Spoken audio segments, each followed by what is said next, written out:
Olá, crianças! Estamos de volta com a disciplina de Geografia, também iniciando o livro 4. Vamos abrir o nosso livrão lá na página 160 e vai até a página 164, certo? E nós vamos falar sobre a água que abastece as cidades. No nosso estudo anterior, no bimestre anterior, nós falamos, como é que isso acontece, esses aspectos da água, como ele chega como ela chega nas nossas casas, como é esse abastecimento, nós aprendemos sobre tudo isso. Agora nós vamos dar continuidade. E aqui nós vamos ver que antigamente as cidades eram construídas próximas aos rios. E para que a água chegasse até as cidades, foi preciso o quê? Construir algumas estruturas. Assim surgiram os aquedutos. Vamos ver o que é isso? Aquedutos são construções antigas que foram responsáveis por levar água de um lugar para o outro. Eles foram construídos por diferentes civilizações, mas os mais famosos foram os aquedutos romanos, tá? E tem a imagem aí do aqueduto romano, mostrando reservatórios de água, a saída da água, a ponte do aqueduto e a cidade e o canal, onde tudo isso acontece, ok? Lá na página 160, bom? Então vamos lá. Apesar de terem sido construídos há muito tempo, os aquedutos ainda estão presentes em diferentes paisagens do mundo e servem até mesmo como pontos de visão turísticas, como por exemplo os Arcos da Lapa, certo? O Arcos da Lapa, aqueduto construído, na cidade do Rio de Janeiro. Então, um grande exemplo aqui, para quem ainda não viu, lá no centro da cidade, a gente passa bem próximo aos Arcos da Lapa. A preocupação humana, porém, não se limitou à construção de estruturas para captar a água e abastecer as cidades. Apesar de a água ser um elemento essencial para a nossa vida, ela não pode ser consumida sem os devidos cuidados. Nós também já aprendemos isso, certo? Ela tem que ser tratada, ela tem que ser cuidada para uso.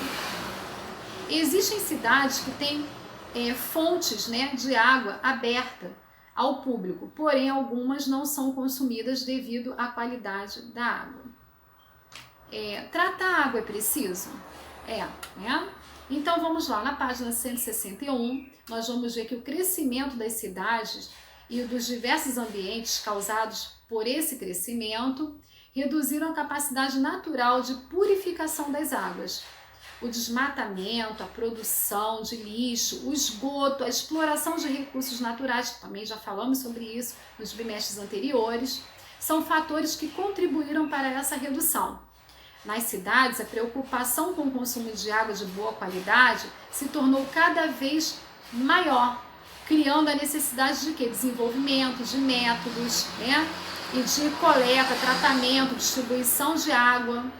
O sistema de abastecimento de água, os reservatórios naturais de água, mais utilizados na captação de água para o consumo humano são os rios, os lagos, os reservatórios de água subterrâneas.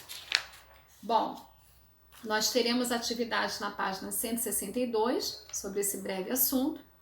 E na 163 nós vamos falar sobre o filtro de barro. Quem conhece o filtro de barro? Temos aqui, filtro de barro.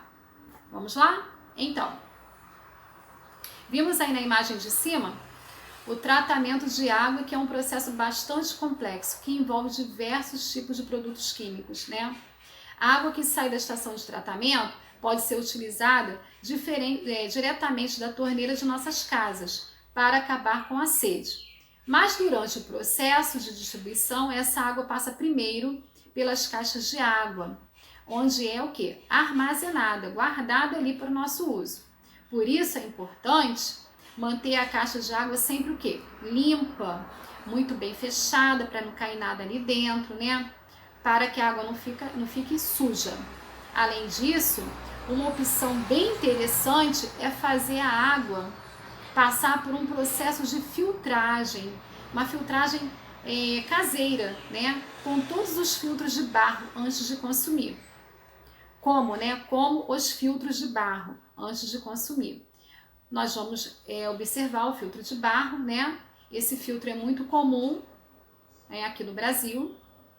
E a parte de cima, né, é o local onde fica a água, né, a água da torneira, que ela é colocada ali dentro, e a parte de baixo passa pela vela, onde é filtrada, né, para o uso com qualidade. Você sabia que o filtro de barro brasileiro é considerado um dos melhores filtros do mundo? A ilustração, que é esse desenho aqui na página 163, ela fala como é que funciona, né, o sistema interno do filtro de barro, para que vocês possam conhecer melhor. Tem também o filtro de louça, tem aquele que é ao lado da bica, da cozinha, tá? Mas esse aqui é considerado um dos melhores, que é o filtro de barro, tá bom? Na página 164, nós vamos falar sobre adutoras. O que é isso, tia Márcia? Adutoras. São tubos que pertencem à cisterna de abastecimento e transportam a água de um lugar para o outro. Bom, como é que é essa distribuição da água? Depois de tratada, a água segue pelas adutoras até os reservatórios. E eles são instalados em ponteiros estratégicos das cidades para que a água chegue rapidamente a toda a população. A rede de distribuição é responsável por levar a água dos reservatórios até os consumidores. Cuidar da manutenção dessa rede é muito importante para evitar o quê? Os desperdícios, né? Os desperdícios de água tratada, pois furos e vazamentos são comuns e precisam ser consertados, precisam de reparos. Em nossas casas, existe um aparelho chamado hidrômetro, que tem a função de registrar a quantidade de água utilizada pelo consumidor. O hidrômetro, ele faz a leitura de quanto de água estou consumindo mensalmente.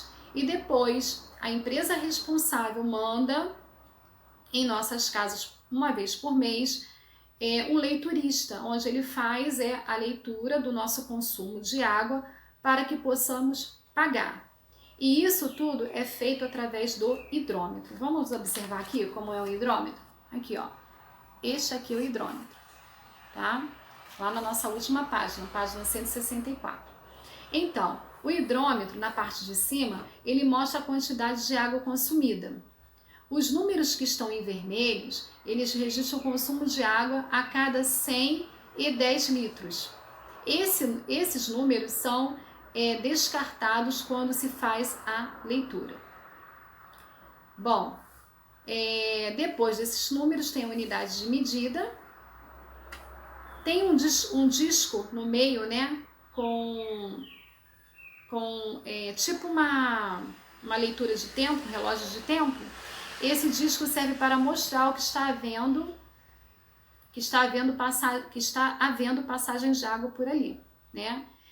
E o outro abaixo que tem um ponteirinho, o primeiro, né, abaixo que tem um ponteirinho vermelho voltado para o lado esquerdo de quem olha, cada volta desse ponteiro significa o consumo de 10 litros. E cada volta do ponteiro de baixo significa o consumo de 1 litro. Então, o de cima 10 litros e o de baixo, ponteirinho vermelho, tá? 1 litro. E um que tem aí, que parece que tem uma letra N em branco, é o selo do Instituto Nacional de Metrologia, Qualidade e Tecnologia da Inmetro, certo? Mais abaixo, vocês irão preencher, né, com uma ajuda do adulto, né? Vão anotar os números que aparecem no hidrômetro da sua casa, vai pedir para o papai descer com você ou a mamãe mostrar, tá? Ou no seu condomínio. E vocês vão anotar aqui embaixo a data e a quantidade de água consumida através desse desenho que nós mostramos aí, que é o hidrômetro. Tá certo? E a água que você consome, né, diariamente vem da estação de quê? Vem da estação de tratamento. Você sabe onde fica essa estação de tratamento de água que você consome? Quem quiser, né, nós vamos falar na próxima aula, mas quem quiser pode fazer uma pesquisa e registrar na linha de baixo, né? na página 165, mas que ainda faz parte do estudo da 164, é o finalzinho, né? Faça uma pesquisa e registre na linha de baixo o nome da estação de tratamento da água da sua cidade. Nós já falamos nos bimestres anteriores sobre essa estação de tratamento, mas eu não vou falar agora não. Vou deixar vocês pesquisarem e anotar aqui embaixo, tá legal? Mas depois já o gabarito vocês podem confrontar as respostas aí se estão ok, se estão certinhas, corretas, tá bom? Então o nosso estudo fica por aqui. Nós falamos sobre a distribuição da água, o que é importante, a filtragem, né? Se tratar é preciso, o sistema de abastecimento dessas águas, a distribuição, né? Como é feito esse tratamento, as curiosidades, isso tudo está dentro dessa distribuição de água, que nós vamos dar continuidade na próxima semana também, tá bom? Eu vou deixar aqui anotadas as páginas, né, dos exercícios no livro e nas fichas para que vocês possam realizar, tá bom? Um beijão, até já e façam atividades com carinho e dedicação de sempre, tá bom? Beijo!